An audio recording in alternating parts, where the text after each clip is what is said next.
gamdai sung pan khat veivei kipah nan hing bawm nan le khat veivei lungkham luan hi iling thuam zaitha patbang ne lampiel khaselin na siang kang zuan hi o Mangpa na kengbul kang kilan hi na lungsietna in Muvanlai na umna in zing in siamtha Muvanlai bang hatsa na hutdamna loupi son te kunga puang sa hina tingin na tao hing milin na hing pui dan thei siam lowin hasat hun te hing tung chiang nang ka sianga hi te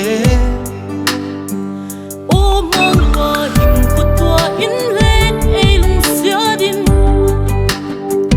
Muvanlai bangin ka zaitha hing khausa in na siang kang zuan hi o Mangpa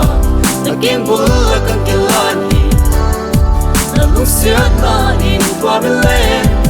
na umna in zing in siamtha Muvanlai bang hatsa na hutdamna loupi son te kunga puang sa hina tingin na tao hing milin nang kali kung asil tunte at tingala amani thua zo lungsia itna hing tunding at singala tamsi itna thua mo suana in hagawa pitsin na hing nei sa zosopi na siang kang zuan hi o Mangpa na kengbul kang kilan hi na lungsietna ining Muvanlai na umna ining veng zing in siamtha Muvanlai bang hatsa na hutdamna loupi son te kunga puang sa hina tingin na tao hing milin tamse itna thua te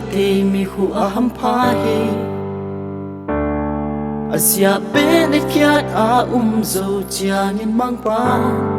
ama ite kunga pia dinga chiam sa hinna mangluku asang ding hi